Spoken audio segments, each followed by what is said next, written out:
Alors on va commencer. Bonjour à toutes et à tous. Bienvenue dans cette table ronde sur l'art et l'écologie, rendre possible l'éveil citoyen.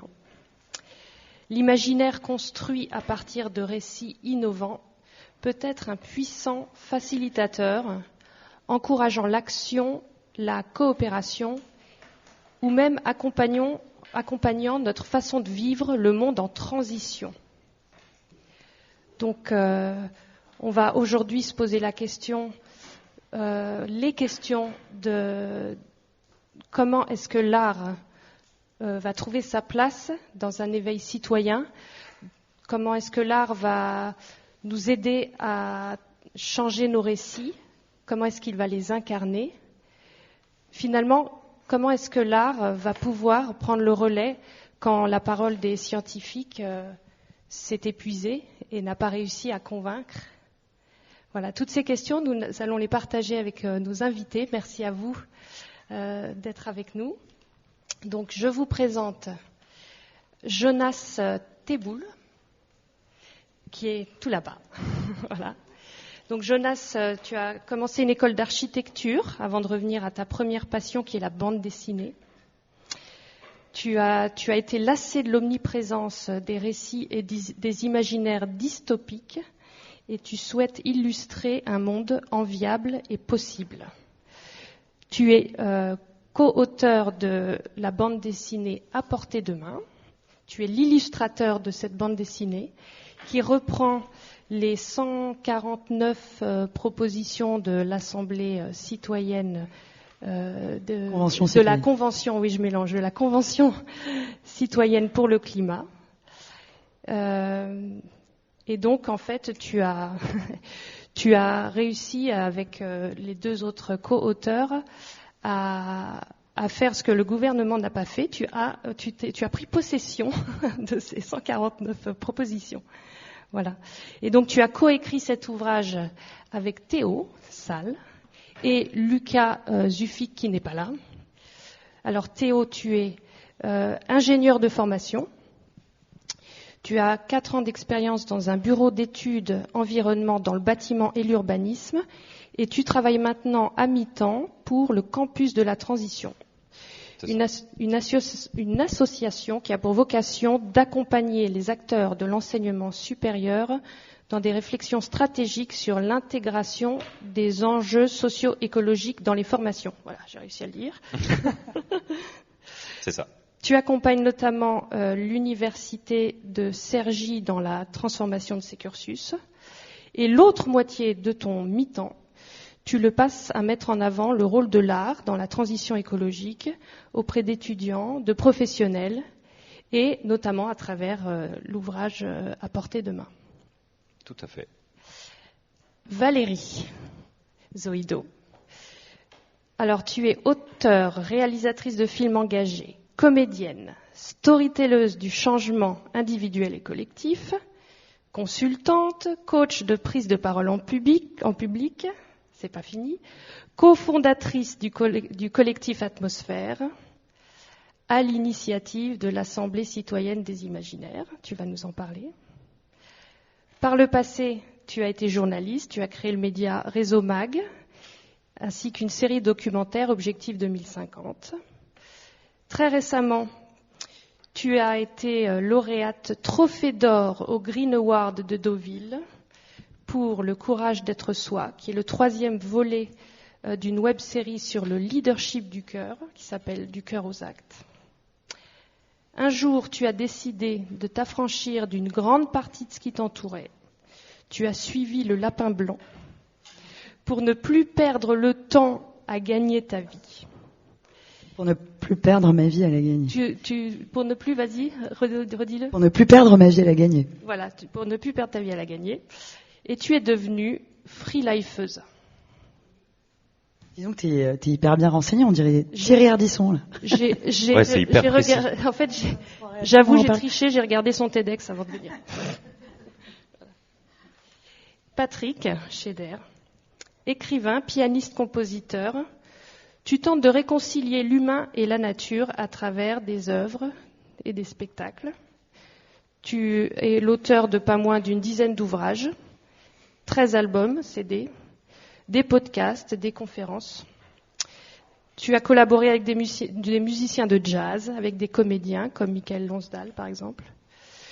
Et tu as créé un spectacle autour des jardins et des hommes, dont tu nous as présenté un extrait hier soir, celui autour de George Sand et de la forêt de Fontainebleau. Merci, c'était super.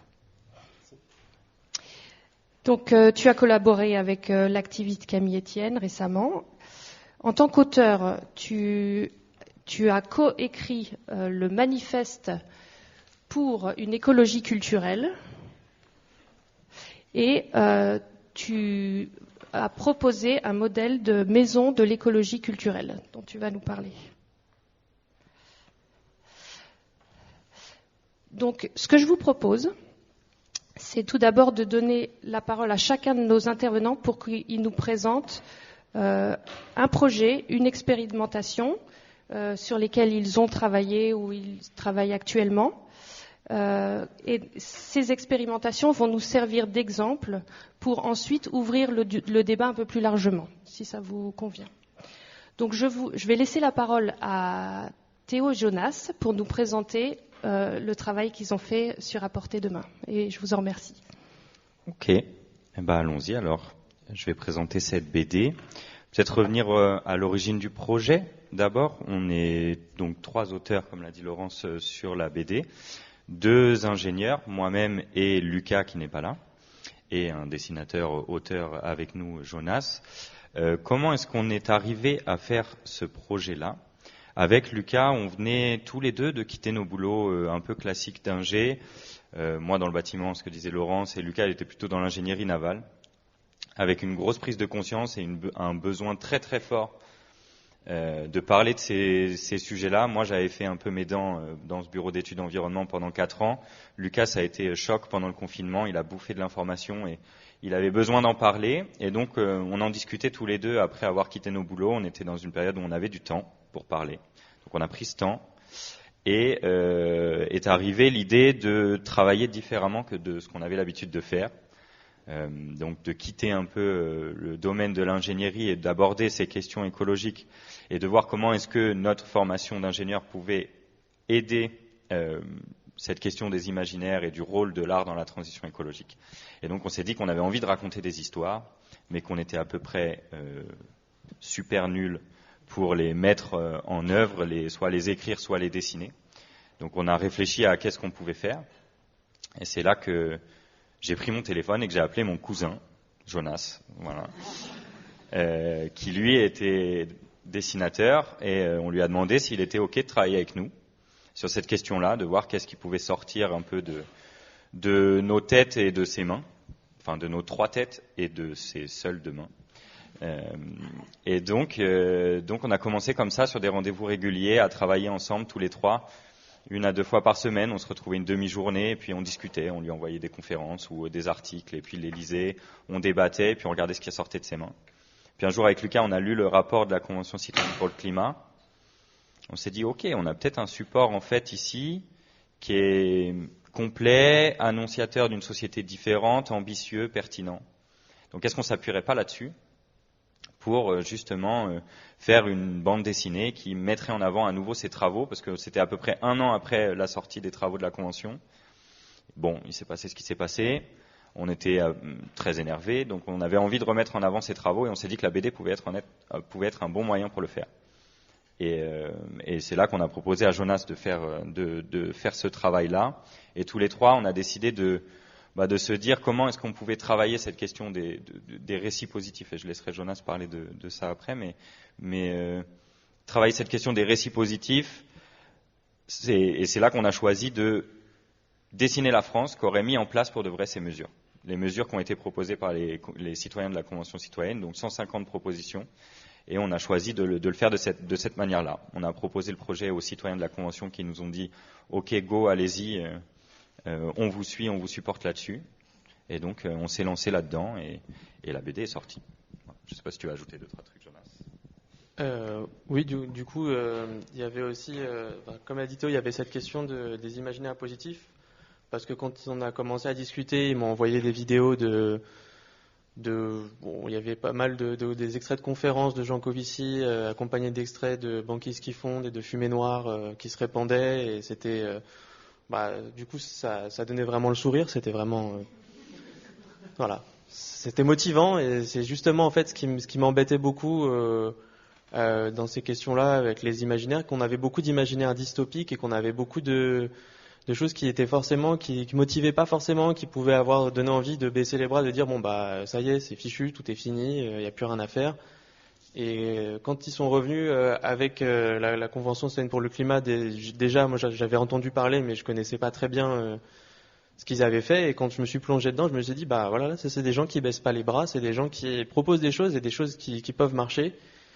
Et j'étais vraiment très enthousiaste à l'idée de pouvoir illustrer ça, de pouvoir le partager, de pouvoir le faire découvrir. Parce qu'on s'est rendu compte aussi qu'il y avait beaucoup de gens qui n'avaient pas entendu parler, ou pas vraiment, ou juste par des bribes, ils n'avaient pas vraiment pris conscience de tout le travail qu'avaient fourni les 150 citoyens et toute la structure qui les accompagnait. Et ça, c'était vraiment important de se dire, on peut partager ça, et on peut essayer de donner envie aux gens d'imaginer la France de demain, parce que c'est, qu'on le veuille ou non, va y avoir une France demain, et autant qu'on puisse imaginer quelque chose de meilleur, et pour essayer de le mettre en œuvre. Si on l'imagine pas, on va avoir du mal à le faire. Et donc je ne sais pas si vous êtes au fait de la mission qui avait été donnée aux citoyens de la Convention. En gros, ce qu'on leur a demandé, c'était de faire des propositions pour réduire les émissions de gaz à effet de serre territoriales de la France de 40% par rapport à 1990 et d'ici 2030.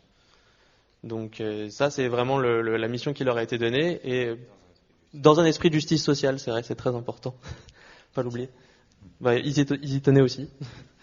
Et du coup, c'est vrai que ça, c'était quelque chose de très concret, et c'était une très bonne base pour partir et construire un peu d'imaginaire dessus. Voilà.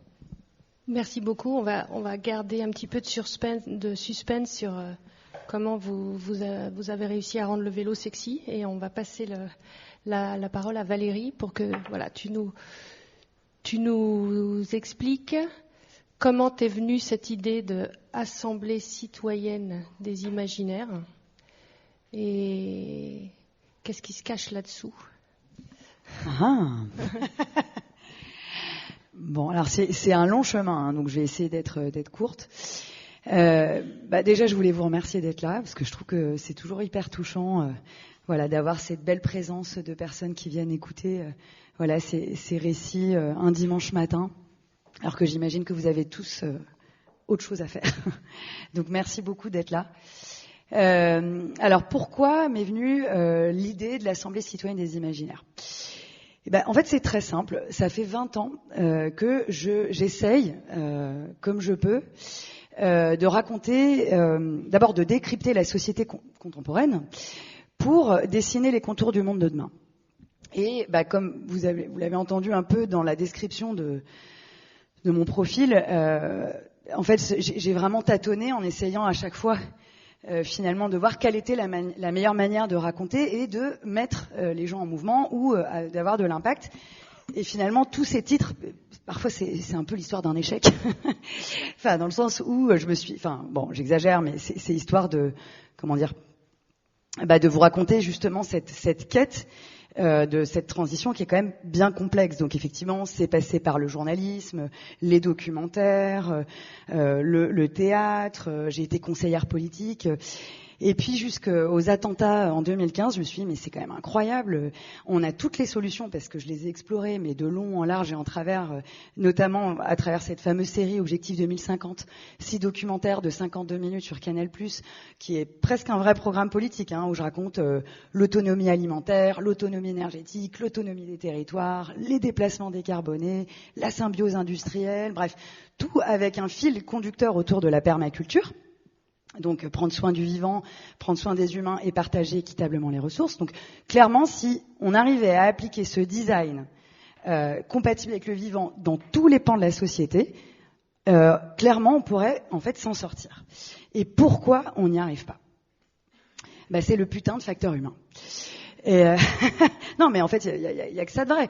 Finalement, en fait, on est dépendant aux ressources. 200 ans de révolution industrielle remettent en question 4 milliards d'années de vie sur Terre. Mais dans le fond, on est dépendant aux ressources, mais à l'intérieur de soi, on n'est pas complètement nickel non plus, en fait.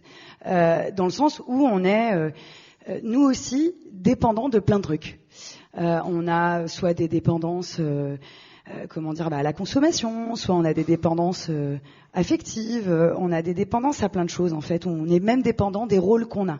Hier, il y avait une super conférence sur la déconstruction et comment désapprendre. On est même accro à nos propres rôles, notre rôle de mère, notre rôle de je sais pas moi, d'épouse, d'amante, non, t'inquiète pas, je ne raconterai rien. On est dépendant de notre rôle d'ingénieur, on s'identifie, en fait, notre ego est complètement accro et il s'accroche et il veut pas, en fait, se dissoudre ou il veut pas se détacher. Alors, je pensais pas du tout que je parlerais de ça, mais bon, tant pis. Et donc voilà. Et en fait, finalement, peut-être que le plus important, c'est de quitter cet imaginaire du dollar et du pétrole. Je fais référence aux imaginaires qui nous ont forgés dans les années 80, donc Dallas. Mais si on retourne dans Dallas, ce fameux imaginaire du dollar et du pétrole, vous verrez qu'en effet miroir, il y a la dépendance de JR aux ressources. Il élève du bétail et il fait péter des puits de pétrole. Et en même temps, en effet miroir, il y a Sue Ellen qui est complètement dépendante à l'alcool. Et finalement, c'est un peu ça notre société, quoi.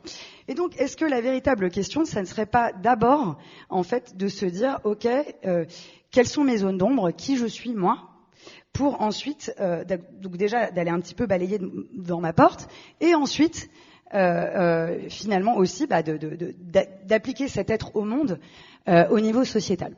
Et donc, du coup, c'est un peu ça, en fait, l'Assemblée citoyenne des imaginaires. T'inquiète, pensée complexe. Donc l'Assemblée citoyenne des imaginaires, c'est finalement sortir du il faut que y a qu'à. C'est sortir de discours dystopiques dont c'est super parce que ces discours dystopiques, ils nous ont informés, ils nous ont sensibilisés, etc. Mais le truc, c'est que la peur, c'est chouette parce que ça informe, mais dans le fond, ça paralyse et ça peut créer du rejet. Et qu'est-ce qui nous met en mouvement ? Est-ce que ça serait pas finalement l'intelligence du cœur et les émotions ? Et l'Assemblée citoyenne des imaginaires, elle parle de ça. Elle part de ça, en fait. Elle se dit, est-ce que on sortirait pas finalement de données qui sont très scientifiques et qui méritent d'être, d'être utiles, mais qui parlent beaucoup à la tête. Est-ce qu'on n'irait pas finalement parler au cœur des gens et au corps des gens et voir comment on peut aller les mettre en immersion dans le changement, en fait, à travers donc des images, des films, de l'émotionnel. Et pour ça, qu'est-ce qu'on fait ?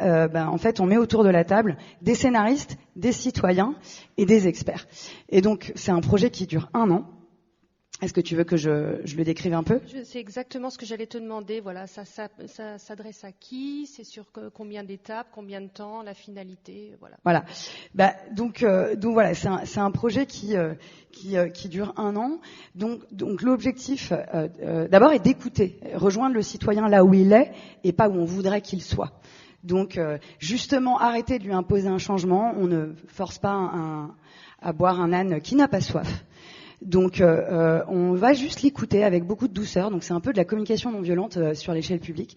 Genre, t'en es où toi ? C'est quoi ton rapport au monde ? Qu'est-ce que tu comprends des grands enjeux actuels contemporains ? On va l'interviewer ou le questionner sur son rapport à l'imaginaire. Dans quel héros tu aimerais t'incarner ? Alors, on a déjà des premiers résultats de l'étude. Alors déjà, ce qui est très intéressant, on a eu 50 000 contributions. Les citoyens sont hyper inquiets sur leur santé mentale. Donc, on en revient à cette question de l'intériorité, en fait. Évidemment, il y a de l'éco-anxiété, etc. Mais à l'échelle individuelle, ils se disent, OK, en fait, je crois que là, je suis super inquiet sur mon état. Au niveau des imaginaires, ce qui est assez intéressant, c'est que les personnages dans lesquels ils ont envie de s'incarner, il y a beaucoup l'avènement du sorcier, de la sorcière, du druide, des pouvoirs magiques, et en même temps qui sont beaucoup liés à l'imaginaire, justement, de la nature, en fait, de cette symbiose entre le mythe des sorcières, des druides qui comprennent en fait la magie et la puissance du vivant. Donc ça, c'est hyper intéressant. Et donc voilà, et au niveau de l'émotionnel, forcément, on a évidemment une danse entre la colère et la joie. Donc voilà, la deuxième étape, c'était l'inspiration. Donc le 11 mai, à l'Académie du Climat à Paris, on s'est retrouvés à 300 personnes et l'idée, c'était vraiment, avant de faire écrire les citoyens, de les former à la compréhension de c'est quoi une société compatible avec le vivant. Donc le vivant à l'intérieur de soi, évidemment à l'extérieur de soi, c'est quoi une ville-forêt, l'éco-conception, comment justement on quitte l'imaginaire du dollar et du pétrole. On a eu une super chercheuse interdisciplinaire en quantique qui nous a bien précisé que en fait, il n'est pas tant question de trouver des solutions, mais en fait de se déconnecter du problème. Donc ça rejoint un peu ce que je vous disais au début de qu'est-ce qui fait qu'en fait on est dépendant? Pourquoi on est accro au capitalisme? Est-ce qu'on peut pas créer un nouvel être au monde qui part d'un espace plein au lieu de partir toujours d'un espace vide et d'être tout le temps en manque? Voilà, d'oser se poser toutes ces questions. Juste petite parenthèse, par exemple, je sais pas vous, mais moi mes cours d'économie en seconde, on me disait que en fait l'économie c'était la gestion de la rareté. De la rareté. Donc en fait, c'est comme si dans nos imaginaires, on avait été conditionné à la rareté. On n'a pas été initié à l'abondance, en fait. Et pour moi, c'est tout ce réapprentissage-là qu'il faut faire, l'abondance du vivant, mais l'abondance de liens, l'abondance de l'amour, en fait, mais aller sur d'autres critères de comptabilité. Et donc voilà, c'est tout ça, en fait, cette formation.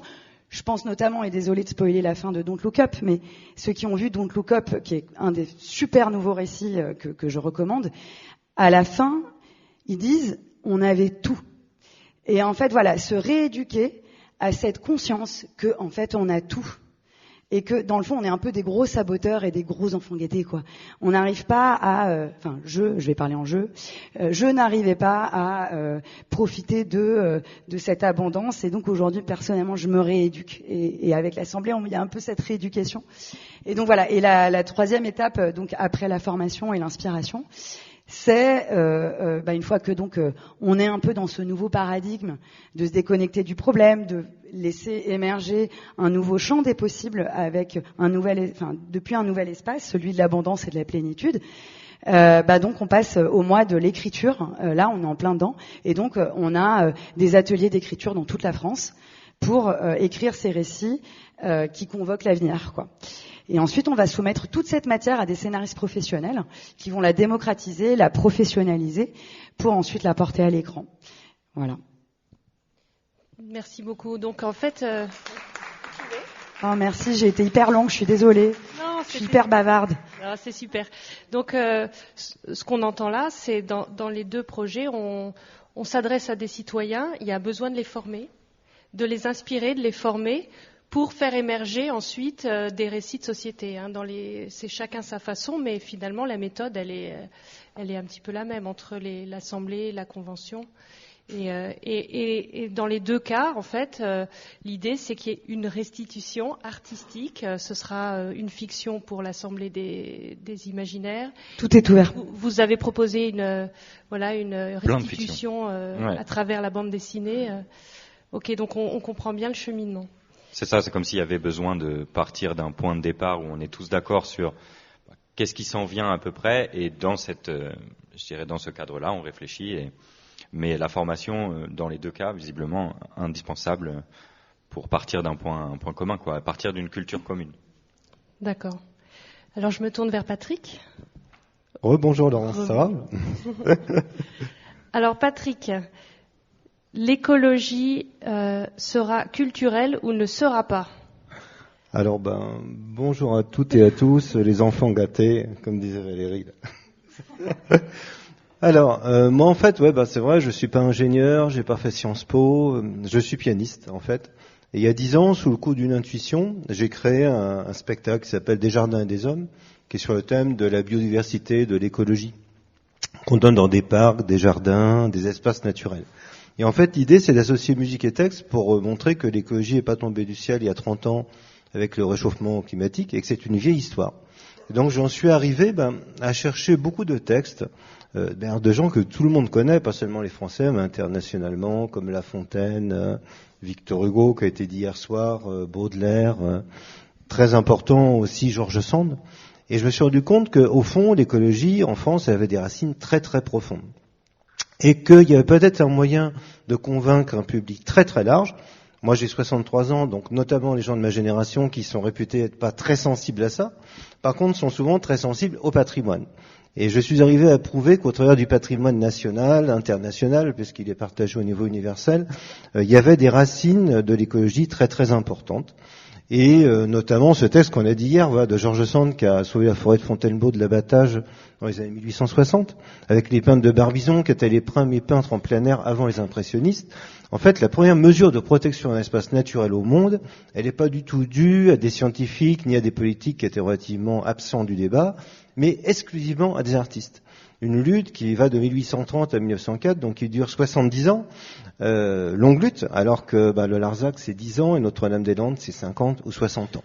Et ils ont arraché à l'État, avec des arguments qui paraissent impalpables, qui sont ceux de l'art, la beauté de l'art, la beauté de Fontainebleau, la première mesure de protection d'un espace naturel au monde dès 1861.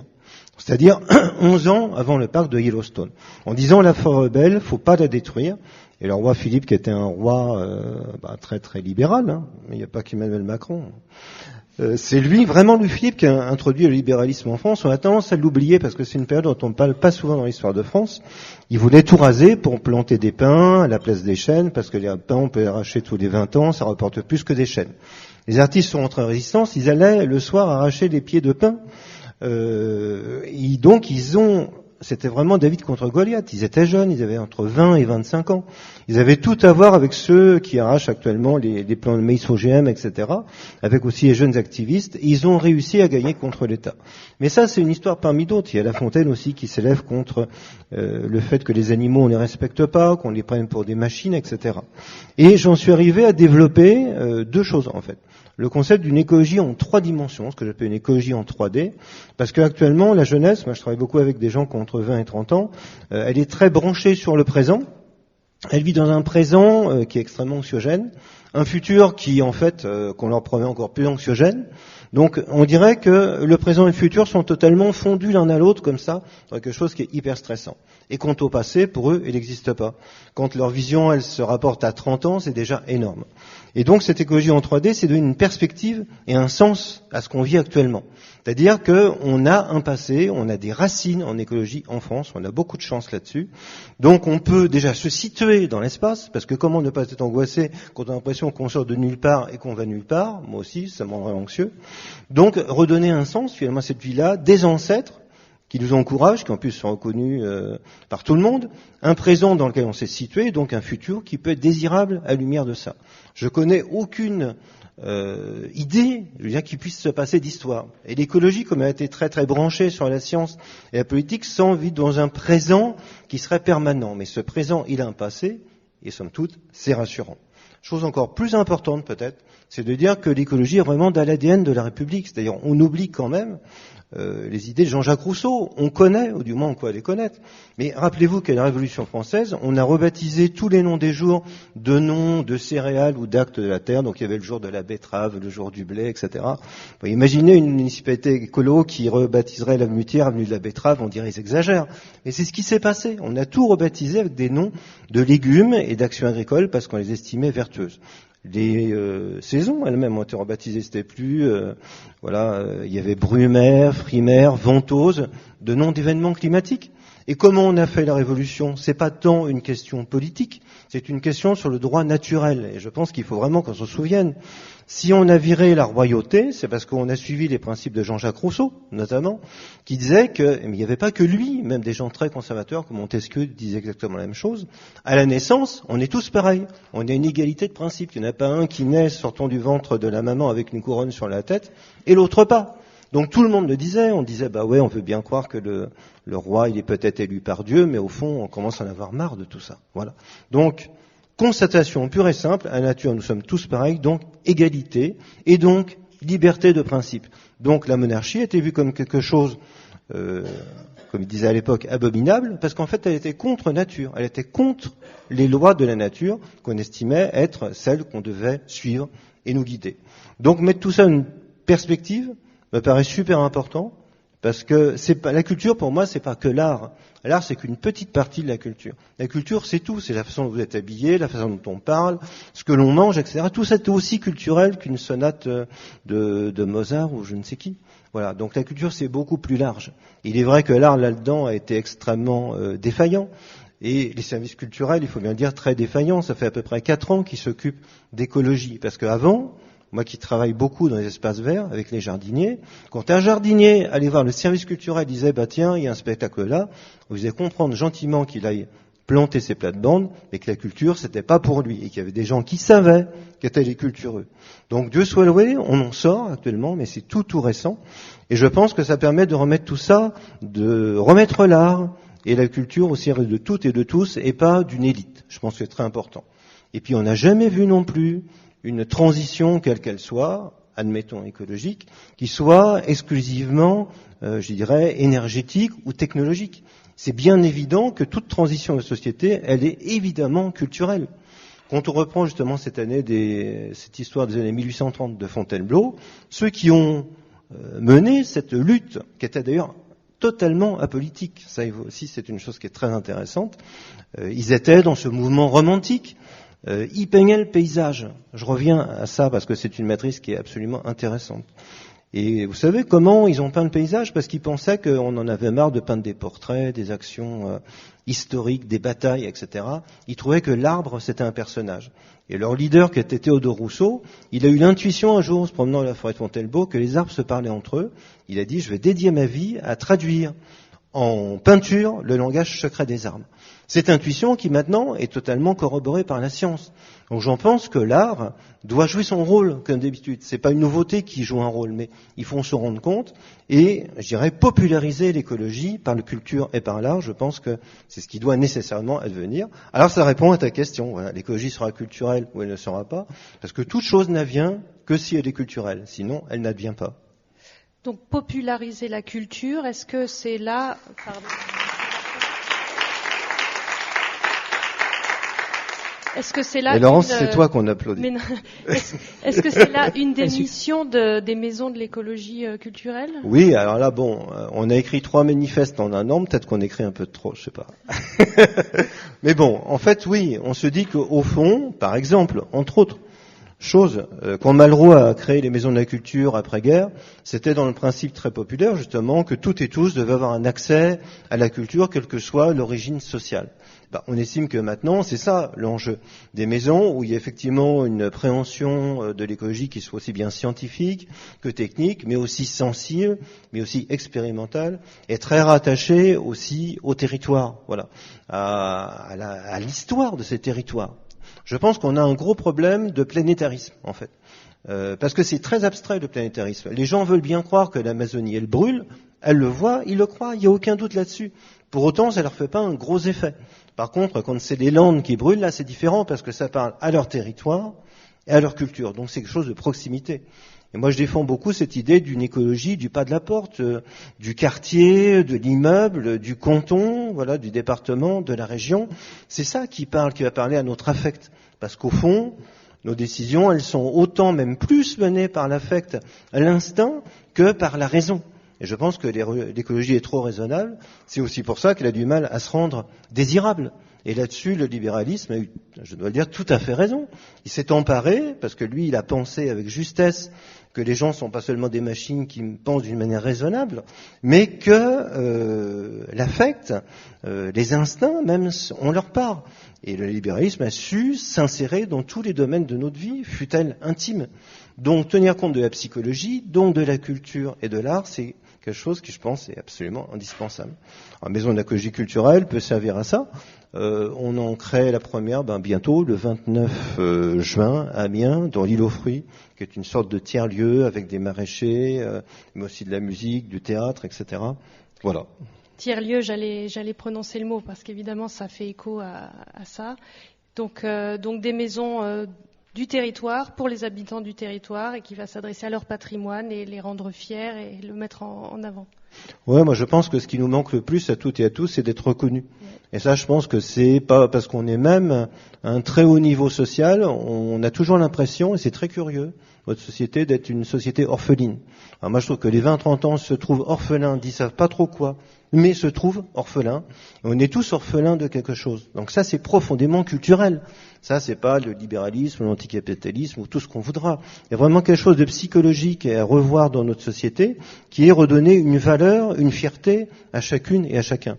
Et je pense que là-dessus, l'écologie peut être un gain de reconnaissance, d'utilité, de sentir nécessaire, c'est très important pour être heureux de vivre, et même un gain sur la liberté individuelle et collective. Merci.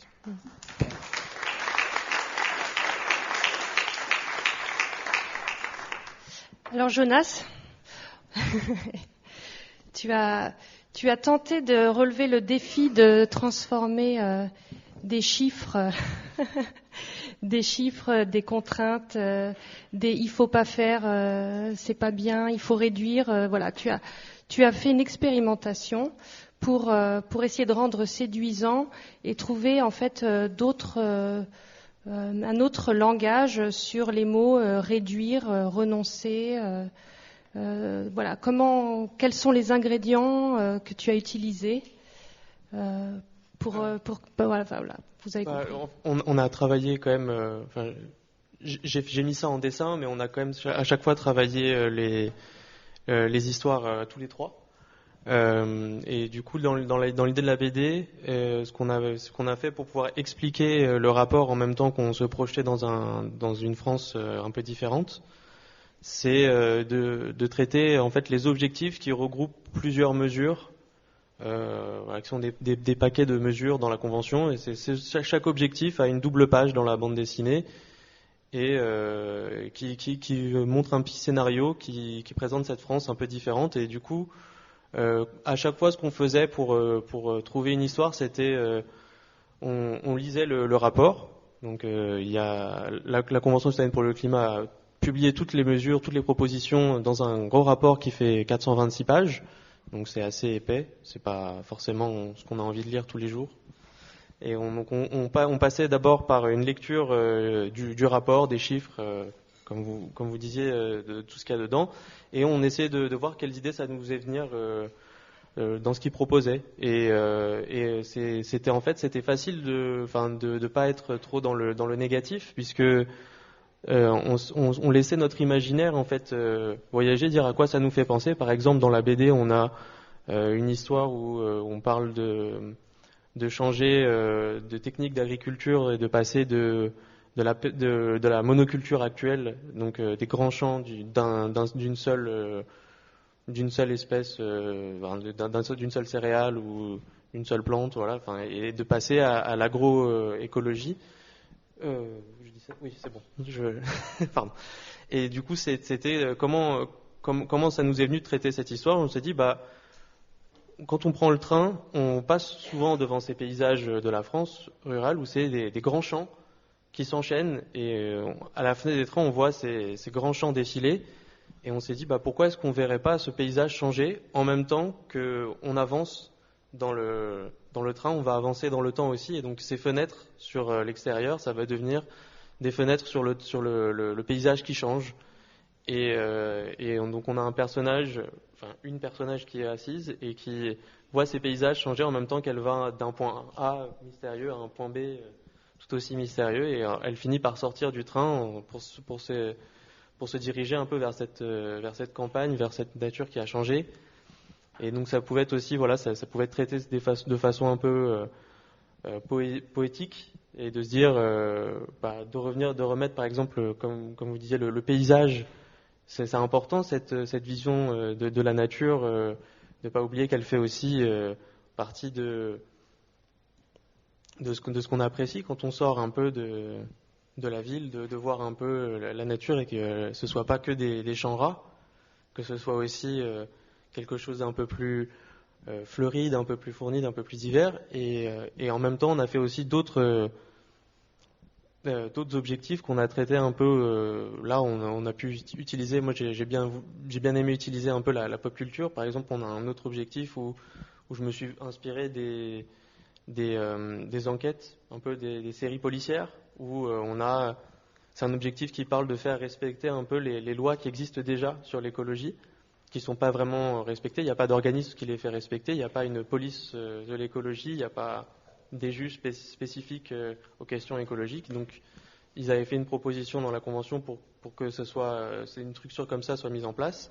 Et on s'est imaginé un enquêteur qui vient enquêter sur un meurtre d'abeilles parce qu'il y a eu un courant d'air de pesticides qui a tué. Il se dit mais d'où ça vient, qui a mis ces pesticides ici, on va mener l'enquête. Et j'ai utilisé un peu tous les clichés, des lunettes de soleil, de la tasse de café, de la police scientifique avec les combinaisons et les masques. De la police scientifique avec les combinaisons et les masques, tout ça, vraiment tous ces codes qu'on voit à la télé, je les ai réutilisés nous les avons réutilisés pour les mettre dans la BD et pour essayer un peu de parler à toutes ces choses qu'on connaît et de les mettre en lien avec les questions écologiques. Ouais, si je peux juste compléter, c'est rebondir sur ce que tu disais, comment passer du mot réduire, enlever. Enfin ça, on a vraiment essayé de faire un effort là-dessus, et notamment, un des objectifs qui nous a donné un peu de fil à retordre, c'était celui sur la réduction du trafic aérien. Donc la proposition d'interdire les vols pour lesquels une alternative en bas carbone en moins de 4 heures était possible. Bon, je crois que c'est devenu 2h30 suite au passage d'un certain gouvernement, mais bon, ne débattons pas là-dessus. Mais du coup là, on s'est vraiment forcé. Est-ce que on montre l'avion ou pas? On s'est posé ces questions-là. Est-ce que le fait de dire, là, on interdit des vols intérieurs en avion, est-ce que nous, on choisit de représenter l'avion ou pas? On avait fait des premiers scénarios où non, on montrait pas l'avion. On s'est dit c'est hors de question. C'est un objectif qui parle de réduire le trafic aérien. Donc on va pas montrer l'avion, on va montrer plutôt l'alternative à côté et donc le train. Or le train, on l'a déjà beaucoup montré parce qu'il y a plein de propositions qui sont dedans. Dans la BD, il y a beaucoup le train est un personnage aussi comme le vélo. N'est-ce pas, Jonas? Le vélo. Il n'en pouvait plus de dessiner des vélos. On lui disait d'en mettre partout et il disait non les gars, c'est chiant, c'est bon. C'est pas vous qui les dessinez. Vous voulez pas rajouter, tu peux pas rajouter une petite station de vélo ou un ou trois cyclistes dans le fond? Toujours. Eh ouais, merci de les avoir dessinés. Et du coup, non, là on s'est dit, peut-être qu'il y a vraiment quelque chose à jouer sur le fait de le montrer cet avion. De dire qu'en fait c'est l'usage qui change. Et c'est l'histoire qu'il y a derrière. Et donc l'histoire qui est présentée dans la BD, c'est l'histoire d'une petite fille qui semble passionnée par ce qui se passe en l'air, par les avions, les petites choses qui volent, les feuilles qui volent et tout.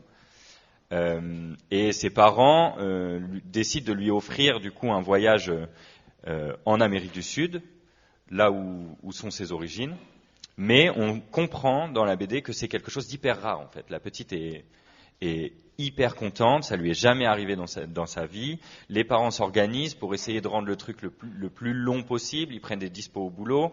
Enfin, c'est du coup, on a montré l'avion, mais on a changé l'histoire qu'il y avait derrière. Ils arrivent à l'aéroport, en fait, sur l'écran, il y a 2-3 vols dans la journée, c'est tout. Et donc, on s'est vraiment forcé à rendre enviable, même quand il y avait de la réduction. Voilà, c'était pour compléter ce que disait Jonas. D'accord, donc partir d'aujourd'hui, des ingrédients qu'on a aujourd'hui, et pour lancer un imaginaire on va les utiliser, mais on va les traiter autrement. C'est ça, la perception qu'on en aura dans la société sera complètement différente. Si on passe d'une pub dans la rue avec marqué vous pouvez joindre toute l'Europe pour 30 balles sur un week-end, à quelque chose comme ça où en fait dans la culture c'est vraiment exceptionnel quoi, de le prendre, c'est incroyable, elle est trop contente et elle a l'habitude, ses parents lui font la surprise, au début elle est persuadée qu'elle va aller prendre le train, elle leur demande si elle pourra aller jouer avec les enfants dans le train et en fait non, elle prend l'avion et ça devient incroyable et en fait on garde ce côté quand même rêve parce que ils ont été attaqués là-dessus, les citoyens de la Convention, ils ont été taxés de destructeurs de rêves par les lobbies de l'aérien et tout ça. Non, vous empêchez les enfants de rejoindre leurs grands-parents, enfin vous détruisez les rêves des enfants, le rêve de voler, etc. Donc non, on l'a gardé ce rêve en fait, on l'a rendu enfantin, presque ce rêve de voler. Il existe, il est là, mais c'est vraiment qu'un rêve qui de temps en temps est atteint, mais vraiment très peu quoi. Donc c'est une illustration de ce que pourrait être un imaginaire désirable. C'est notre illustration, peut-être que ce ne sera pas la vôtre, mais on pourra en débattre avec grand plaisir. Et donc, ça me fait une belle transition sur ce qu'aujourd'hui on appelle les nouveaux récits, qui sont pris dans tout. On en entend parler partout tout le temps, et finalement on vient se poser la question. Qu'est-ce que c'est un nouveau récit? Est-ce que c'est des ingrédients d'un nouvel imaginaire, mais de quoi, etc. Et donc Valérie, comme tu es une grande spécialiste de la question, est-ce que tu peux nous donner ton interprétation du nouveau récit? Alors c'est vrai que j'ai beaucoup écrit sur les nouveaux récits, et en même temps je vais casser ma guitare parce que je vais dire que en fait c'est une expression qui est complètement galvaudée. Mais c'est ok. En fait, tout récit est constitutif de la société. Enfin, faire récit, c'est faire société. Donc, dans tous les cas, finalement, il n'y a pas vraiment de nouveaux ou d'anciens récits. Enfin, tout est un récit. Le capitalisme est un récit, le couple est un récit, l'argent est un récit. La question est de savoir est-ce que les récits actuels sont à la hauteur des enjeux contemporains. Et évidemment, alors ça commence à changer quand même, mais évidemment, ils le sont pas pour plein de raisons. En fait, d'abord parce que je pense que certains pans de la société, et notamment une élite, ne veut pas forcément scier la branche sur laquelle elle s'est assise. Et en fait, le récit est tellement puissant, il a tellement une capacité finalement à pouvoir engendrer une nouvelle réalité on est dans une guerre des récits dans le fond. En fait, tout est information. Dans le fond, la matière est vide. Si on voit l'atome, il y a quoi? Il y a 0,0001 de matière, 1% de matière. Et donc, l'information, informare en latin, c'est ce qui rentre dans la matière. Et donc, c'est pas pour rien que dans la Bible, la Genèse, c'est au début était le Verbe et le Verbe s'est fait chair. Et donc voilà, en quoi justement ces récits vont pouvoir constituer une nouvelle réalité. En quantique, on dit que voilà, une réalité existe à partir du moment où elle est observée. D'où l'importance en fait de créer des récits sur lesquels en fait on va porter notre regard, on va engendrer une nouvelle société à travers ces récits-là. Et alors, est-ce qu'on veut nourrir la peur ou est-ce qu'on veut nourrir une forme de lumière? Il y a des chiffres incroyables sur le nombre d'informations en fait qui nous traversent par jour, mais on a une capacité limitée à toutes les traiter et toutes les processer. Et donc, ça va être hyper important le choix qu'on va faire dans toutes ces informations et dans toutes ces images qui nous convoquent. Et donc, l'importance des récits, en fait, c'est de se dire aujourd'hui, on va convoquer de nouvelles images à l'intérieur de soi pour ensuite engendrer, à l'intérieur de soi et du collectif, pour engendrer de nouvelles histoires. Et donc nous, en fait, c'est ça ce à quoi on invite les scénaristes depuis quelques années avec le Festival Atmosphère, puisqu'on les forme aux nouveaux récits. Et on les forme déjà en leur disant qui tient le stylo quand vous écrivez une histoire. Est-ce que vous prenez en otage les spectateurs sur vos propres ignorances, vos propres zones d'ombre, vos propres colères, vos propres peurs? Est-ce que, dans le fond, finalement, comment vous dire voilà, quelle est la société que vous voulez engendrer quand vous écrivez? Quelles sont vos intentions? Donc déjà, c'est hyper important. Et en même temps, on ne veut pas non plus forcer ou contraindre l'acte créateur, parce que finalement, écrire des histoires, c'est pas non plus faire un manifeste ou être dans le isme. Donc ça reste un acte artistique en fait. Donc voilà, on est vraiment entre cette convergence entre la pédagogie et la création. Et nous, en tout cas avec le Festival Atmosphère, on veut pas donc faire de l'écologie une fin en soi, mais on veut la distiller dans les histoires. Donc on fait de la pédagogie clandestine, et donc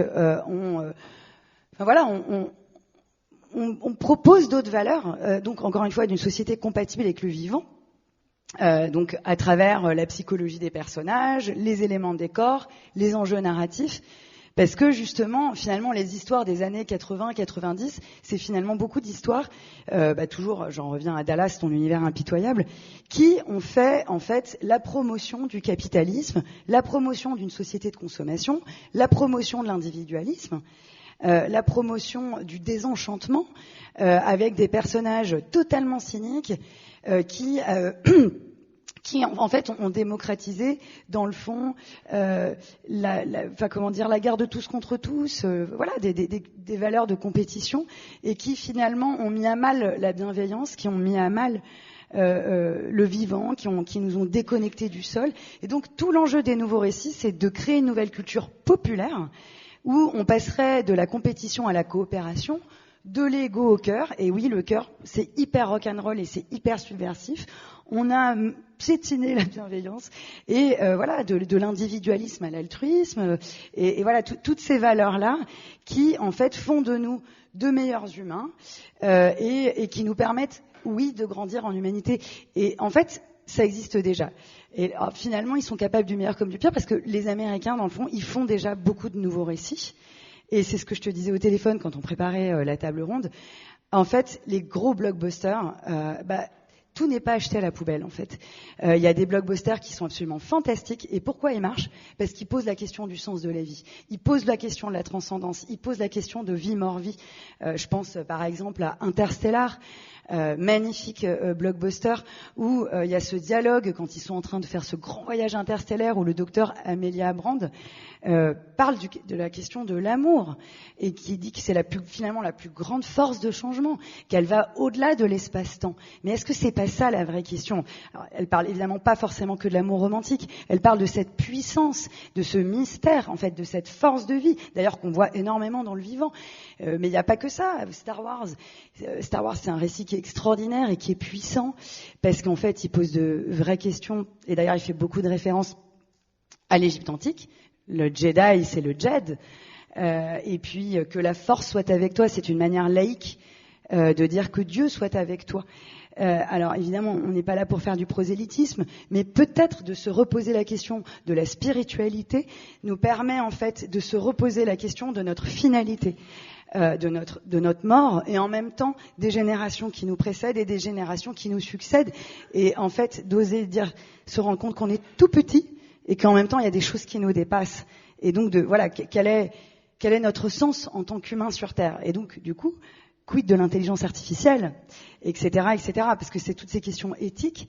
Et donc voilà, un nouveau récit, c'est un récit finalement qui va peut-être créer comme toutes ces séries, des questionnements sur quel est le sens, c'est quoi le sens, voilà. Pourquoi et pourquoi. C'est ça, c'est aimons-nous plutôt que de prendre l'avion, quoi. Alors, mais pourquoi ? Alors, en fait, c'est le problème des injonctions contradictoires, c'est que j'ai l'impression qu'en fait, moi personnellement, qui fume la cigarette électronique, si on me dit ne fume pas, je vais avoir encore plus envie de fumer parce que en fait je déteste l'autorité et j'ai vraiment un problème. En fait, il vaut mieux me dire fume tout ce que tu veux et en même temps qu'on me propose quelque chose de encore plus sexy à faire ou encore plus sexy à vivre, quoi. Et je pense à l'avion. Moi, je pense arrêtons de critiquer l'avion ou la viande. Je pense que c'est pas une bonne idée. Je pense qu'il faut plutôt rendre désirable d'autres choses, d'autres alternatives. Quand j'habitais à Barcelone, en fait, je me suis mis à prendre les trains de nuit. Mais c'était hyper sympa en fait parce que justement j'avais l'impression de me retrouver dans les imaginaires d'Indiana Jones ou de James Bond où c'était trop cool d'être dans des trains et puis il allait se passer plein de trucs. Enfin voilà, il y a le crime de l'Orient Express aussi, mais c'est moins marrant ça. Ouais. Alors là c'est vrai que bon, pourquoi pas à la limite. Mais enfin voilà, c'est plutôt de mettre du romantisme en fait dans les récits et de raconter qu'en fait il y a un mieux vivre. Parce que effectivement, c'est pour ça que moi je parle pas de décroissance. Je parle, dans les termes, parce qu'en fait tout est une question de syntaxe. Je parle pas de sobriété. Et Valérie Martin, qui nous aide beaucoup, qui est notre partenaire à l'Assemblée, hurlerait parce que la sacro-sainte sobriété. Mais dans le fond, si on analyse le mot sobriété, on fait encore référence au système que l'on quitte et on fait encore référence à la maladie en fait. Et donc c'est pour ça que les mots sont importants parce que il y a quelque chose. Je sais pas si vous avez déjà vu les 12 étapes des alcooliques anonymes pour s'en sortir. Mais c'est un parcours du combattant en fait pour être sobre. Et donc du coup c'est extrêmement angoissant alors que finalement ce nouveau monde Et cette émergence, mais pourquoi ça serait pas un parcours finalement ultra beau, ultra joyeux, et où en fait il y a peut-être un truc de dingue qui nous attend, quoi. Est-ce que, à l'Assemblée citoyenne des imaginaires, quand on fait des ateliers d'écriture, c'est tout un voyage, mais où on pose surtout la question. On oublie tous les problèmes, on se dit ok, on se fait une petite pause là, on oublie la collapsologie, l'effondrement, etc. Et on s'autorise le droit de se reconnecter à notre élan de vie et de se poser la question, mais de quoi je rêve pour moi et de quoi je rêve pour le monde. Juste, on s'autorise cette parenthèse et il y a des trucs de dingue qui émergent et en fait qui sont pas tant déconnectés que ça. Et l'idée, en fait, c'est de passer à une autre dimension, quoi. Et pourquoi pas ? Et du coup, il y a des métiers hyper sympas qui ont émergé, des métiers du futur, émotiologue, voilà, spécialiste des émotions. Et donc voilà. Donc un nouveau récit, finalement, pour moi, c'est surtout aussi un récit qui empuissante le citoyen, qui lui donne, l'audace de se dire, mais toi, en fait. En devenant auteur de ta propre légende, tu peux engendrer ton époque. Voilà, c'est surtout ça. C'est Matrix. C'est prends la pilule. Je t'offre pas forcément le bonheur, mais je t'offre la vérité. Et connais-toi toi-même. Parce que c'est ça Matrix. C'est connais-toi toi-même en fait. Et comme ça, tu t'émancipes de ce que la société attend de toi, de ce que l'industrie attend de toi. De ce que la matrice attend de toi, la Matrix, pour en fait vraiment livrer le meilleur de toi au service de tout ça. Merci Valérie. Juste avant de vous donner la parole, j'ai une dernière question pour Patrick et puis après, promis, on se tait et ce sera à vous. Donc Patrick, tu me disais que tu me parlais de l'enjeu de l'engagement. Tu me disais construire.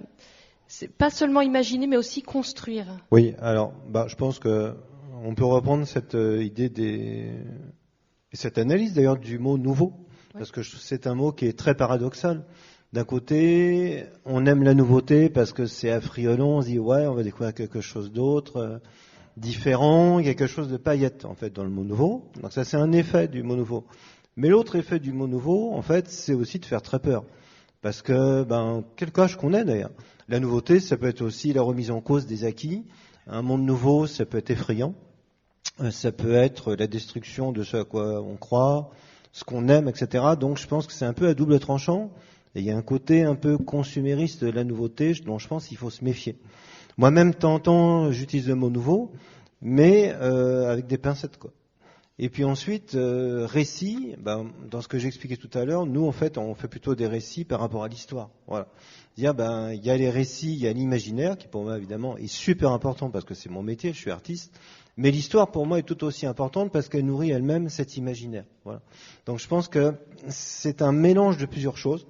Voilà. Et que l'ancienneté aussi permet, comme je disais tout à l'heure, d'avoir des racines et d'aller plus loin, plus haut et peut-être plus fort, et d'avoir une légitimation des choses. Moi, je suis très attaché à ce que la jeune génération, on ne le voit pas comme des abrutis un peu comme ça, qu'on voit 25 ans, ils font ça parce qu'ils sont jeunes, mais ça leur passera, ou parce qu'ils sont idéologisés, et de dire, mais non, vous vous trompez, ils ne sont pas en rupture avec la société, surtout la nôtre, française, ils sont au contraire dans une continuité. C'est parce que vous ne connaissez pas cette histoire que vous les voyez en rupture. Moi, je les vois en continuité. Et après, moi, je peux aussi me battre avec des verges, parce que je pense qu'il y a deux ventres mous, en fait, dans cette histoire. D'abord, il y a le ventre mou de l'art, parce que là aussi, c'est mon métier, et l'art, ça fait rêver. Bon. Mais si ça fait que de faire rêver, ça sert pas à grand-chose. Voilà. Comment, en fait, est-ce qu'on transforme l'inspiration en action ? C'est ça, la question qui est très, très importante. Moi, dans les années 68, par exemple, j'avais 7 ans, donc je peux pas dire que j'ai participé aux manifestations de 68, mais il y avait beaucoup de happening, par exemple, il y avait beaucoup de peace and love, etc. Et je dirais que toute cette imaginaire qui était assez proche de certaines choses qu'on dit actuellement, parfois, il était complètement coupé, ou il s'est réfugié finalement d'industries culturelles, qui en a fait beaucoup de fric. Et puis, beaucoup qui étaient peace and love sont devenus ensuite d'excellents chefs d'entreprise, entrepreneurs. Ils ont été consuméristes à fond. Voilà. Donc, je souhaiterais finalement, parce que l'enjeu est beaucoup plus important. Avant, c'était un choix de société. Maintenant, c'est et un choix de société et un choix de vie. C'est-à-dire même, voire de survie. Voilà. Donc, je pense qu'il faut essayer de donner à la jeunesse plus que de l'espoir, mais aussi de la des choses qui soient tangibles, quoi. Et je pense que dans l'activisme, il y a un souci, en fait. C'est moi, parfois, je participe à des happenings et je m'éclate bien, quoi. Mais l'idée, c'est pas qu'on se fasse seulement plaisir à nous-mêmes et puis à ceux qui nous suivent, voilà. Mais aussi à d'autres. Donc, je pense que l'activisme aura une fin. Et dans le dernier manifeste qu'on vient d'écrire, je pense que l'activisme doit se dépasser. Je pense que les activistes ont un gros boulot à faire, continuent à faire ce qu'ils font parce que c'est absolument indispensable. D'une part, et d'autre part aussi, construire ce monde de demain qu'ils souhaitent. Et il faut qu'ils donnent des billes, parce qu'ils vont pas éternellement avoir 20 ou 25 ans, ils vont vieillir, ne serait-ce que l'année prochaine, voilà. Et alors, qu'est-ce qu'on va proposer ? Est-ce qu'il faut être très très clair là-dessus ? Moi, je suis pas forcément beaucoup plus avancé, mais j'y réfléchis beaucoup. Est-ce qu'on veut vraiment un autre monde ? Est-ce qu'on veut plutôt vivre comme nos parents vivaient auparavant, parce qu'on pense que les 30 Glorieuses, c'était le Valhalla ou le paradis ? Bon, comme je les ai un peu vécus, j'ai pas trouvé que tout était paradisiaque, et il y a eu beaucoup d'ailleurs de luttes sociales. Donc il y a un mélange de plusieurs choses. Voilà, je crois qu'il va falloir faire maintenant la part des choses, faire passer dans une certaine mesure l'activisme écologique d'une certaine adolescence à une maturité, parce que si ces jeunes veulent prendre le pouvoir, et c'est ce que je leur souhaite, il va falloir construire. Et l'autre souci, c'est de dire, ouais, eux ils sont méchants et puis nous on est gentils. Mais pendant ce temps-là qu'on fait ça, en fait, il y a un gros souci, c'est qu'on se place par rapport à ceux qu'on croit méchants. C'est-à-dire qu'on est toujours dépendant de ce qu'on critique. Donc, c'est ça que j'ai dit tout à l'heure, je pense que l'écologie peut offrir une notion de liberté. Il faut un certain moment critiquer d'un côté, mais s'en foutre aussi d'une certaine manière, pour construire son propre projet. Sinon, on sera toujours par rapport à, et après, après on ne sait pas. Voilà. Alors je vois mal comment les gens vont voter, ou avoir envie de suivre, si on ne sait pas ce qui va suivre. Voilà, c'est un peu l'abîme de la nouveauté, l'abîme de l'imaginaire qui doit à un moment se transformer en réalisme finalement, voilà.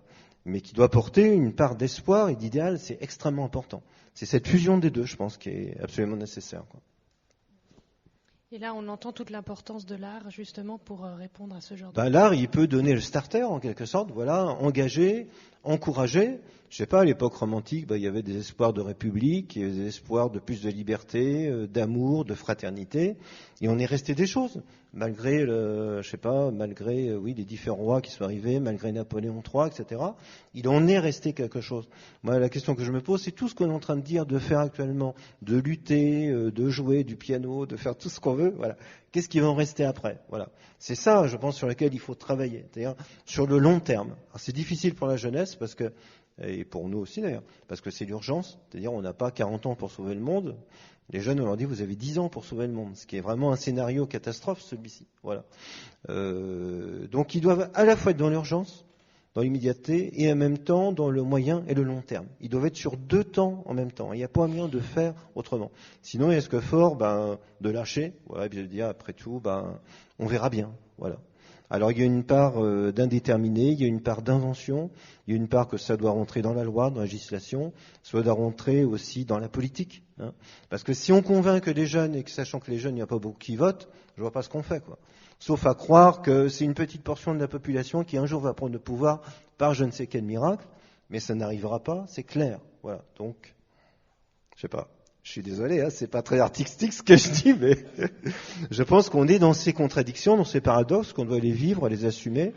Et oui, je crois que tu as raison, c'est une pensée complexe, voilà, et contradictoire et paradoxale, voilà. Mais il faut l'admettre. Et je pense pas qu'il y ait eu une seule période dans l'histoire qui n'ait pas été paradoxale. Nous, ça nous paraît très nouveau et très dur à vivre parce que c'est nous qui le vivons. Mais il y a 70 ans, il y avait d'autres choses paradoxales, 100, 50, 200. Nos ancêtres ont vécu des choses paradoxales. Alors ne voyons pas trop les choses comme une nouveauté, mais plutôt une continuité. Je pense que ça peut au contraire nous donner peut-être plus de pouvoir sur nous-mêmes, quoi. Bon.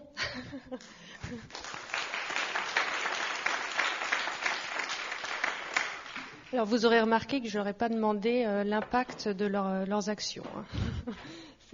Comment on quantifie ce que se posait la question Jean-Marc hier, comment on quantifie tout ça. Bon, ça on en parlera une autre fois. Voilà, donc la parole est à vous, mesdames et messieurs. Je vous en prie, les micros circulent, n'hésitez pas. Si on peut respecter une parité, ce serait formidable dans les questions. Merci.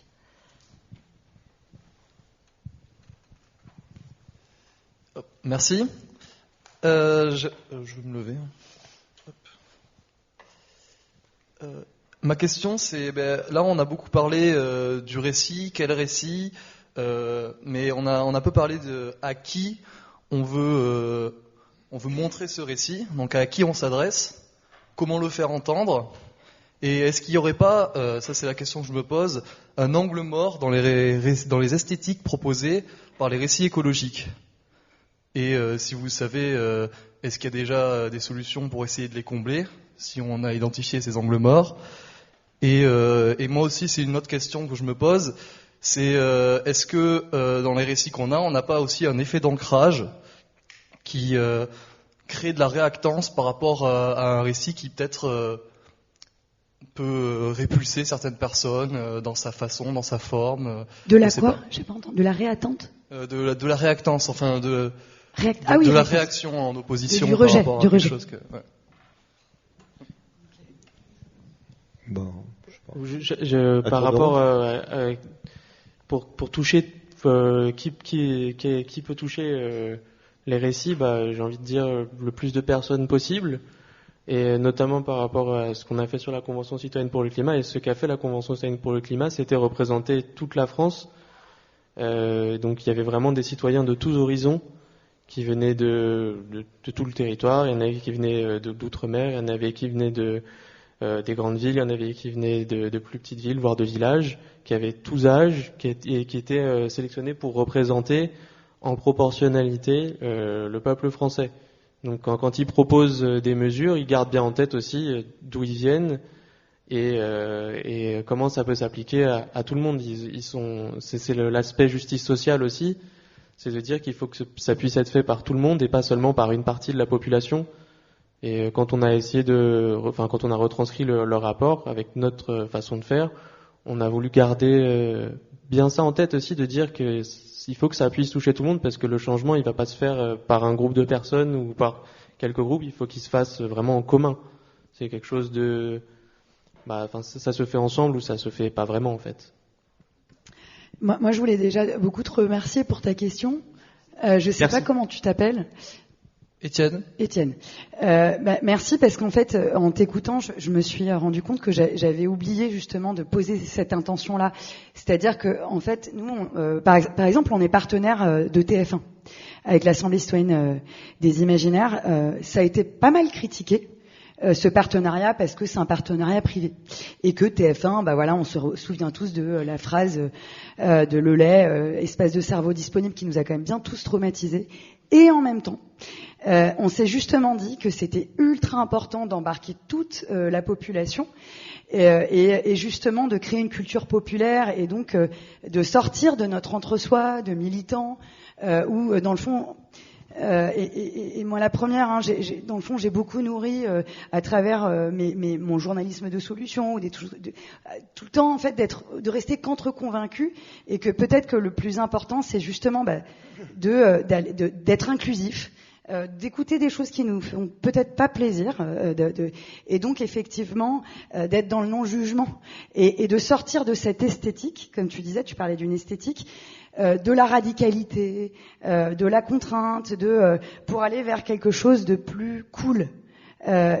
Sans pour autant être dans le travers du don't look up, ou de faire du déni de réalité, mais en tout cas voilà, de changer l'esthétique qui est assez parfois caricaturale de l'écologie pour aller vers quelque chose de nouveau. Donc voilà, et donc du coup nous, à l'Assemblée, ce qu'on a essayé de faire, c'est justement d'aller vers des secteurs vers lesquels on va pas d'habitude. On est aussi en partenariat avec le groupe Bayard Presse, parce que eux ils font de la littérature jeunesse, ils s'occupent aussi des seniors, voilà, et d'aller au-delà des territoires urbains, d'aller voir du côté des territoires ruraux, voilà, d'avoir vraiment une forme de représentativité de la société autant que faire se peut. Qui est effectivement hyper importante pour créer une nouvelle culture populaire, quoi. Ouais, je pense que votre question est super intéressante, parce que moi j'ai compté le nombre d'angles morts, j'en dirais qu'il y en a 997 à peu près. Admettons qu'on soit un millefeuille, parce que j'adore ce gâteau-là. Voilà.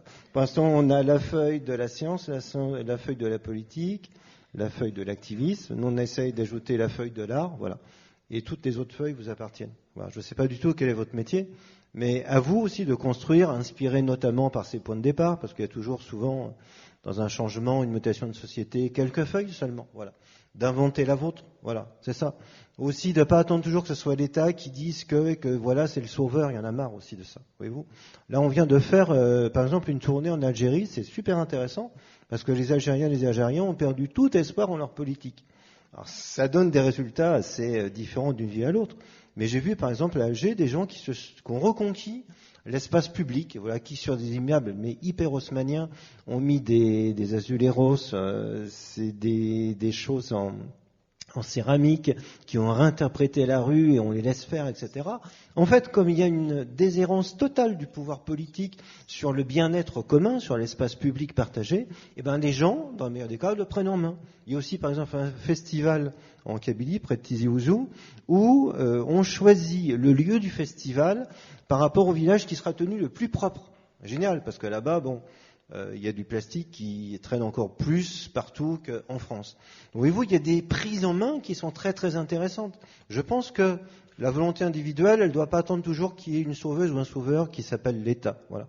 Et c'est nous, prenons les choses en main. On veut plus de liberté, ben alors prenons-la. On veut plus d'écologie, eh ben alors faisons-la. Voilà. Et c'est pas 150 citoyens qu'il faut, c'est 15 millions, c'est 77 millions, tout ce que vous voudrez. Voilà. Si ça reste le fait d'un petit groupe, c'est raté. Si ça devient populaire, quasiment sans plus compte, banalisé carrément, moi je suis pas qu'on banalise l'écologie, eh bien c'est là que ça n'aura, de même que le libéralisme, il est totalement banalisé, vous en rendez même plus compte, quoi. Voilà. Et c'est ça qu'il faut pour l'écologie, c'est qu'on s'en rende plus compte. Donc on est en phase de construction, toutes et tous, continuons à construire, et ça va marcher. Mais n'attendons pas qu'il y ait de sauveurs. Sauvons-nous nous-mêmes. N'est-ce pas ça la liberté? Je pense qu'en fait, on a un gros problème en France, c'est qu'il y a eu la Révolution française. Alors c'était cool parce que c'était simple. Il y avait les nobles qui avaient pris notre part de liberté, ils nous l'avaient volée en quelque sorte. Et on a fait la Révolution pour la récupérer. Bon, ça c'est super bien, parce qu'en plus, oui, c'est vrai en partie. Mais il y a une autre part de liberté, qui est la liberté individuelle. Et celle-ci, elle n'est pas dépendante tant que ça d'un État ou d'une culture, etc. À nous de l'élargir. C'est là vraiment que le mouvement de société, s'il est vraiment partagé, s'il veut être partagé par la majorité, va marcher. Donc élargissons cette liberté individuelle et collective, notamment par le biais de l'écologie. Mais ce n'est pas l'écologie non plus qui va résoudre tous les problèmes de la société, bien sûr. Donc dans ces 997 autres feuilles, je pense, je sais pas, la spiritualité, la vie familiale, la sexualité, et tout ça. Voilà. Comment on les traduit finalement en termes notamment écologiques. Moi je trouve que c'est un chantier passionnant vraiment qu'on a devant nous et je suis plein d'espoir en ce qui me concerne.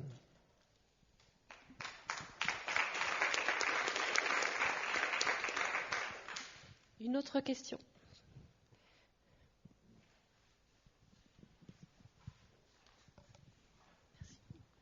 Oui, bonjour. J'ai un questionnement, je ne sais pas s'il va être très clair, mais j'ai l'impression que quand on parle d'art, on parle beaucoup un peu de la finalité de l'œuvre d'art et donc d'artistes qui vont produire une œuvre, qui vont la présenter à un public pour le sensibiliser, faire passer son message. Et j'ai l'impression qu'on parle moins souvent, je dis beaucoup j'ai l'impression parce que je reviens de 14 ans au Québec et il y a certaines choses qui se font un peu différemment et voilà, sans faire de généralité rapide, mais il y a quand même certains contrastes qui m'apparaissent. Et donc on parlerait moins souvent de l'art comme plus basique, populaire, on va dire, ou originel un peu, voilà, le chant, la danse de village. Moi j'ai une illumination l'année dernière quand j'ai rejoint une chorale et je me suis dit maintenant je crois au pouvoir transformateur de la chorale. Et c'est des formes qui n'ont pas, comment dire, il n'y a pas de lien direct avec l'écologie, mais ça ramène à la collectivité, ça ramène à un sens qui fait qu'on n'a pas besoin d'acheter des trucs parce que ne serait-ce que déjà ça prend du temps. Et quand on fait du jam et de la musique, il y a le temps qu'on y consacre et puis il y a ce que ça transforme en nous, un peu comme la méditation ou d'autres processus. J'ai vu une école Waldorf sur la côte ouest canadienne où ils sont dans la forêt, ils apprennent les instruments. Donc ça passe par là aussi, cet éveil. Enfin, c'est même pas. C'est le ressenti à l'intérieur de soi, en fait, à nouveau, je vais faire l'analogie avec la méditation, de se dire, quand on parlait de plein par rapport au vide, c'est ça, en fait, fondamentalement.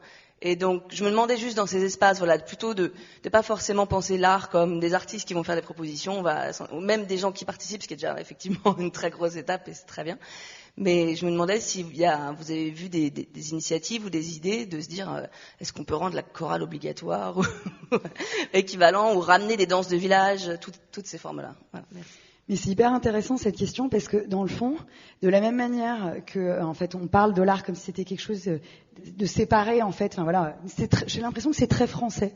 On va parler de cuisine, on va parler d'art, on va parler d'écologie, et voilà, on philosophe dessus en se mettant à distance, alors que tout ça en fait devrait faire partie intrinsèquement d'un contrat social, d'un être au monde, et on devrait même pas en parler, en fait, on devrait juste le vivre. Dans le fond, tous autant qu'on est là, au lieu de parler, on aurait dû faire des happenings, je sais pas moi, de se mettre à danser, parce que en fait c'est quelque chose de vivant, le sujet dont on parle, et c'est vrai que, moi c'est pour ça que je parle plus d'écologie, moi, en fait, ou je parle plus de développement durable. Tout ça, je trouve que le fait qu'on doive en parler, c'est là le problème, en fait. Ça veut dire que du coup, il devient à nouveau une fin en soi, ou un objectif à atteindre, alors que dans les cultures que tu décris, mais c'est même pas une question, en fait. Ça fait partie du quotidien, ou même des rituels de passage, en fait. Sociétalement parlant, je sais pas, je pense que tu as fait aussi pas mal référence à des tribus, ou effectivement, ou au village, c'est-à-dire que effectivement la danse clairement fait partie de l'habitus, quoi. D'ailleurs toutes les rondes, pourquoi les rondes se font dans le sens on tourne vers la gauche, parce que c'est pour aller du côté du cœur, en fait. Donc personnellement je danse beaucoup.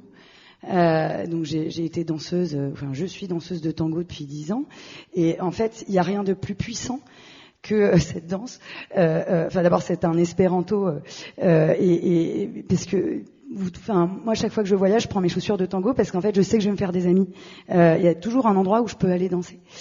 Mais voilà, ça se vit, et le temps. Pourquoi je parle du tango, c'est parce qu'en fait, quand l'Argentine, au début des années 2000, s'est retrouvée dans une merde pas possible avec le corralito, donc la grosse crise financière, qui est en fait une crise de la confiance, puisque tout le monde s'est mis à retirer son argent, etc. Le tango est revenu. Mais sans que ça se pose sans que les gens se posent des questions, en fait, ils se reconnectaient à leur grand-père, à vraiment une culture qui était hyper importante chez eux. Ça les a reconnectés à la confiance, ça les a reconnectés à la coopération, et finalement, c'était une danse où on créait de l'abondance à partir de rien. Voilà, on n'avait rien, mais on pouvait danser, on pouvait se parler, on pouvait se prendre dans les bras, parce que c'est une danse où on danse dans les bras, en fait. Et donc voilà, ça ne se raconte pas, ça se vit, comme tu dis. Ouais. Et je pense aussi que, d'abord, l'art, ça sert, on ne sait pas trop à quoi. Et ça, c'est une grande chance. C'est-à-dire, ça échappe à beaucoup de définitions. On peut dire des usages symboliques, de convivialité, d'expressivité. Mais en fait, c'est nécessaire. C'est pas que c'est utile, c'est que c'est nécessaire. Sinon, il y a belle lurette qu'on l'aurait lâché. Nos ancêtres qui étaient menacés par les ours dans les cavernes à chaque seconde, s'ils avaient pensé que ça avait eu tant de perdu, ils auraient lâché ça vite fait, comme une chose inutile. Ensuite, je pense que c'est aussi un acte de confiance vers le futur. Alors ça, c'est très lié aussi, ce que je dis par rapport à certains jeunes qui disent, est-ce que ça vaut la peine de faire des enfants? Dans quel monde vont vivre nos enfants s'il est désastreux? Voilà. Et faire un enfant, en fait, c'est un pari positif sur l'avenir. C'est ça qu'ils sont en train de dire.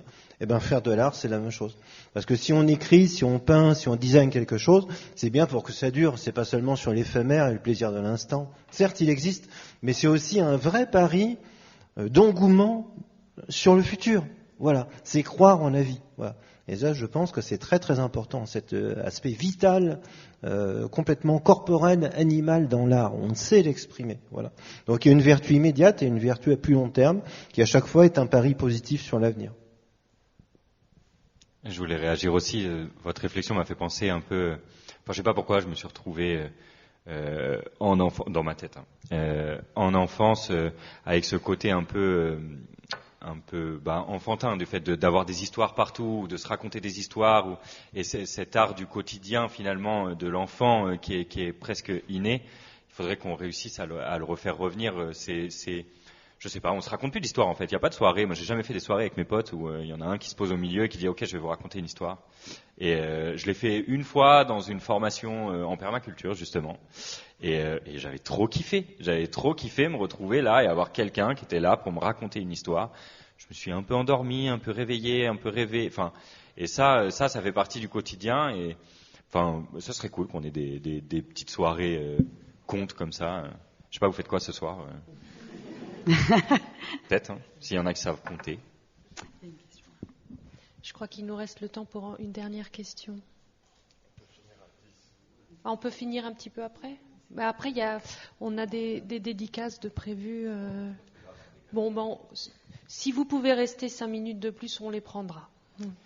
Je crains que je vais être un peu provoquant, mais je voudrais vous questionner au sujet de la limite, de la fragilité des gestes artistiques, voire même de leur impuissance, face aux forces et à l'extrême puissance du capitalisme.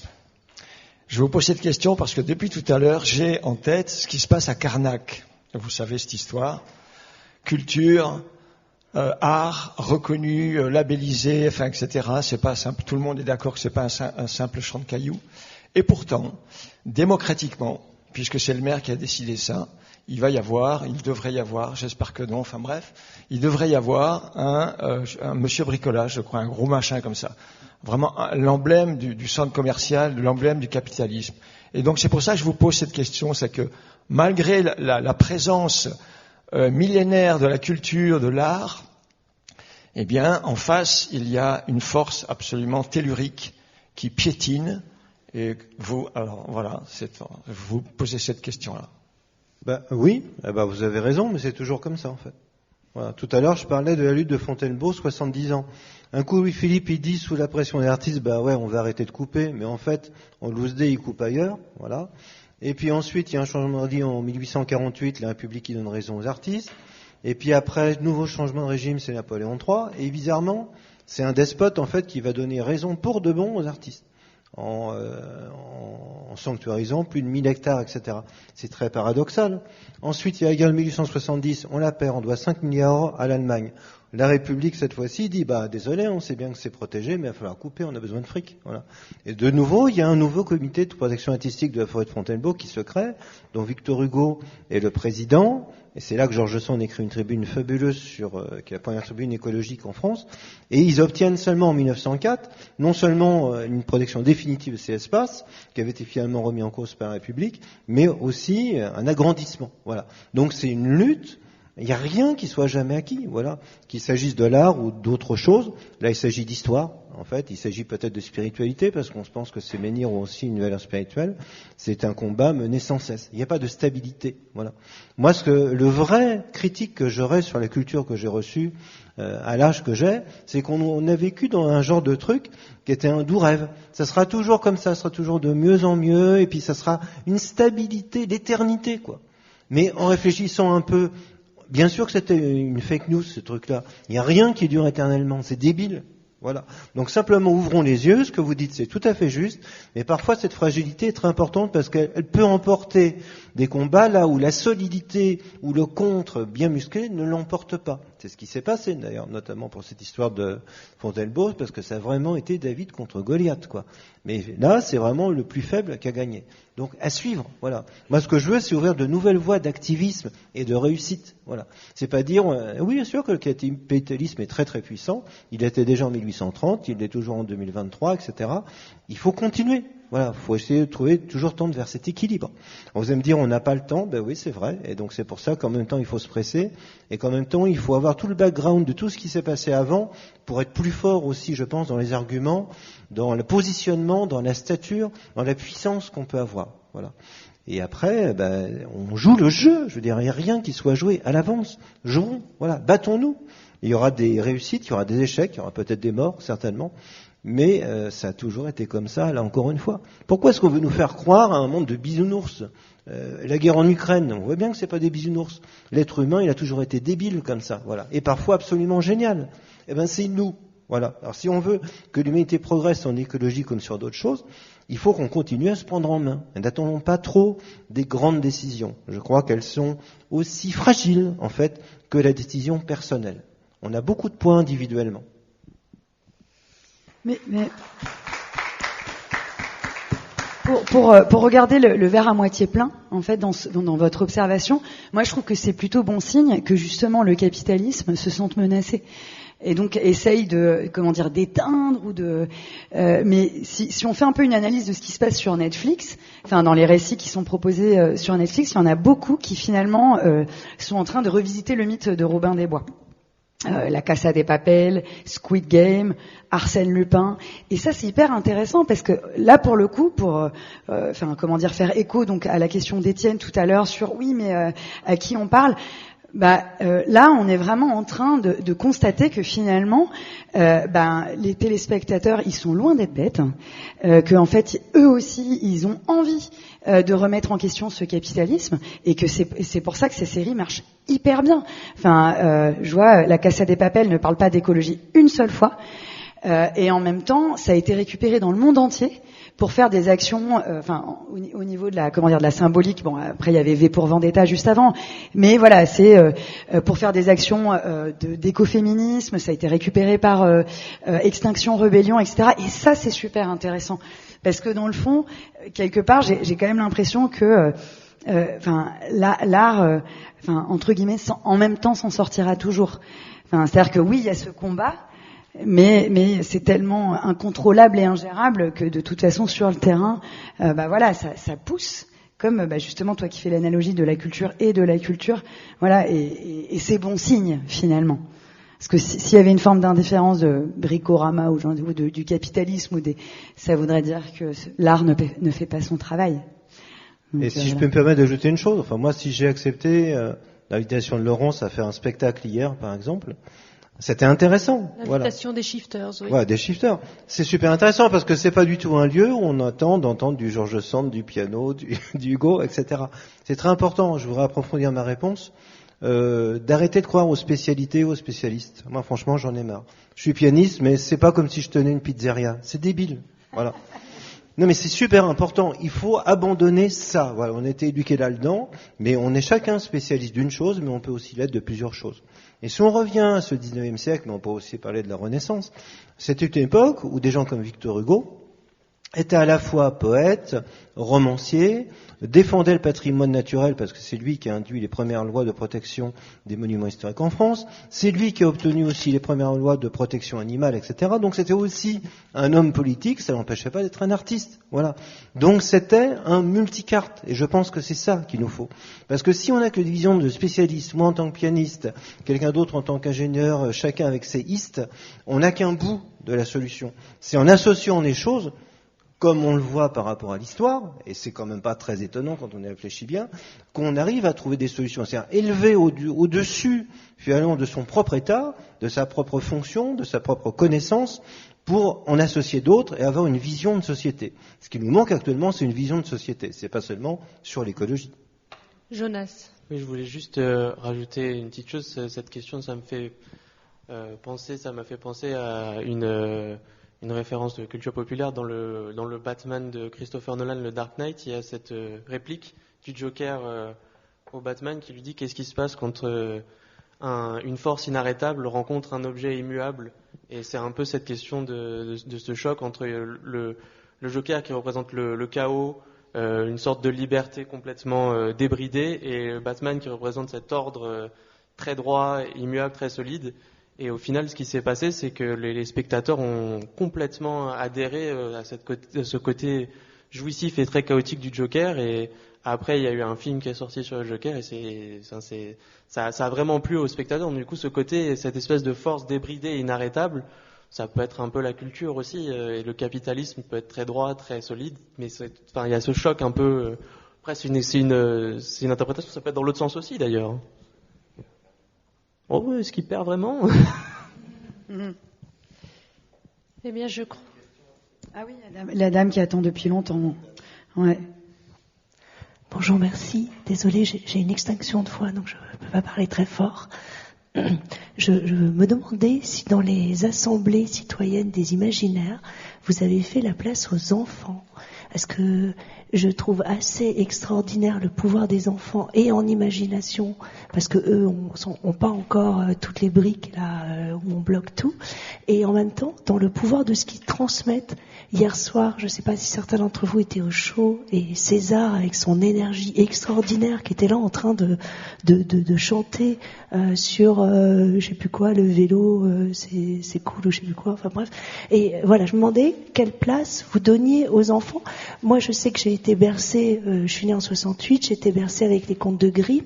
J'adorerais le jour, et j'espère que j'aurai des petits-enfants, les bercer avec des histoires, même si moi j'essaie d'en écrire, mais où justement on redonne sa place à la coopération, à l'amour, à écouter ses sentiments, à être à l'écoute des autres, et voilà, se reconnecter au vivant.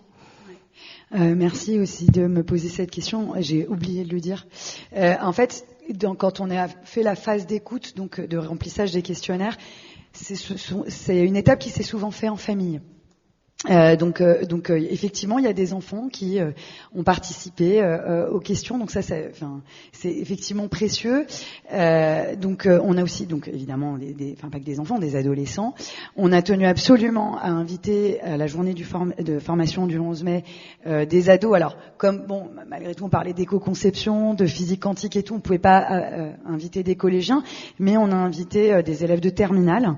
En plus, justement, en s'appuyant un peu sur le programme du bac, et notamment de philo du bac, parce que justement pour montrer que c'est accessible à tous, et que dans le fond, quand on a un niveau bac, c'est déjà énorme. Et je vois, on a commencé la journée avec un texte de Hannah Arendt, l'éducation et l'avenir du monde. C'est puissant en fait. Et parce que je trouve que, je fais notamment référence à ces fameuses phrases de attention au jargon dans le nouveau monde, attention à toutes ces explications, les gens vont rien comprendre. Et donc, on participe un peu à la fabrique des crétins, quoi. Alors que la richesse et l'élévation et l'empuissantement passent par le langage. Et notamment, je pense aux enfants parce que aux adolescents aussi, on m'avait dit non, c'est trop compliqué pour eux. Mais pas du tout. En fait, c'est eux qui ont tout compris. C'est eux qui sont nos petits bouddhas et qui nous élèvent et donc du coup, on va aussi faire des ateliers d'écriture dans des classes. Et notamment, il y a une classe très populaire dans le 19e où justement on voulait non seulement que ça soit donc parmi les enfants, mais aussi qu'on n'oublie pas les quartiers. Et on a un partenariat avec Voisins Malins. Je ne sais pas si vous connaissez Voisins Malins, qui est une superbe association dans toute la France, qui justement aussi fait du porte-à-porte avec dans les quartiers pour aller voir les invisibles, pour aller voir ceux à qui on ne donne pas la parole. Et donc voilà, en fait, finalement, vous parlez des enfants, mais c'est toutes les populations vulnérables, entre guillemets, aux yeux du capitalisme, aux yeux du contrat social actuel, quoi.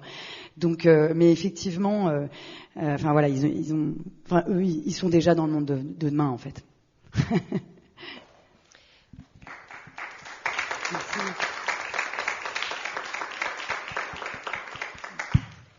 Merci à toutes et toutes pour votre écoute.